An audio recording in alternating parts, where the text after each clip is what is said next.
Alright, let's dive into something that's been buzzing in the hockey world lately, the Pittsburgh Penguins secondary players and their potential impact in the 2026-27 season. Now, I know what you're thinking, secondary players. Why focus on them? But here's the thing, these guys are the backbone of any successful team. They're not the headline grabbers, but they're the ones who can make or break a season. So, let's talk about Egor Chinakhov, Rickard Rakell, Novak, Elmer Soderblom, and Samuel Girard. These players are in that sweet spot, not rookies, not depth players, but not quite the top-tier stars either. Yet, they're crucial.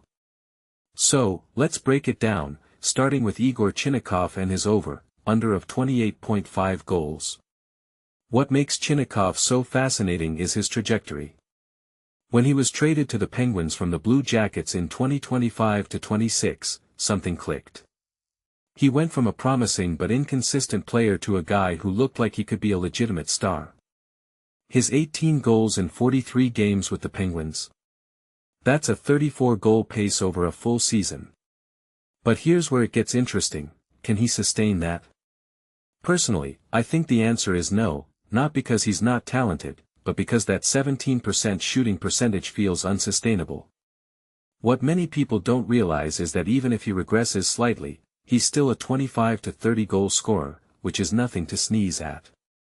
The real question is whether he can maintain that defensive improvement while adjusting to a full season as a Penguin. If you take a step back and think about it, 28.5 goals feels like a fair bet, it's ambitious but not unrealistic.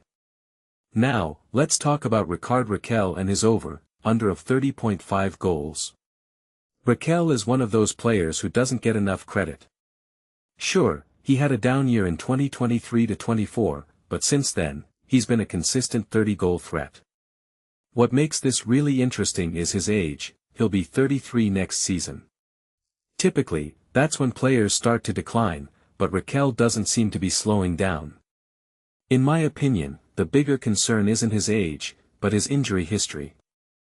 If he stays healthy, 30 goals is absolutely within reach.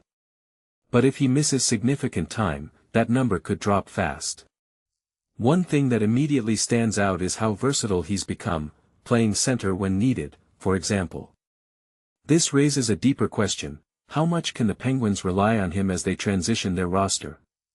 Moving on to Novak and his over/under of 15 minutes of ice time per game. Novak is a solid player, not flashy, but reliable. He's the kind of guy who can slot into any role and do a decent job. But here's the thing, the Penguins just gave him a 3-year extension, which suggests they see more in him. What this really suggests is that they might be planning to give him a bigger role, especially with Malkin moving to the wing and Kindle still developing. Personally, I think he could hit that 15-minute mark, especially if he steps into a more traditional second-line center role. A detail I find fascinating is how his ice time spiked toward the end of last season. Could that be a preview of what's to come? Next up, Elmer Soderblom and his over/under of 10.5 goals. Soderblom is a player I'm really intrigued by. He's got the size, the skill, and the underlying numbers to suggest he could be a solid contributor. But he's never really had a consistent role to show what he can do. With the Penguins, he's getting that chance. What many people don't realize is that he's averaged 12 goals per 82 games in his career, not bad for a guy who's been in and out of the lineup. If he gets a bigger role and stays healthy in an 84-game season, hitting double-digit goals feels achievable. From my perspective, this is a player who could surprise a lot of people. Finally, Samuel Girard and his over/under of +6.5 rating. Girard had a rocky start with the Penguins, but I'm not ready to write him off. He's only 28, and he's been a plus player in most of his NHL seasons. What makes this really interesting is that even in a tough debut season, he still finished +5. The question is whether he can adjust to the Penguins system and bounce back. Personally, I think he can, he's got the talent and the track record. But it's going to depend on how he fits into the defensive pairings and whether he can regain his confidence.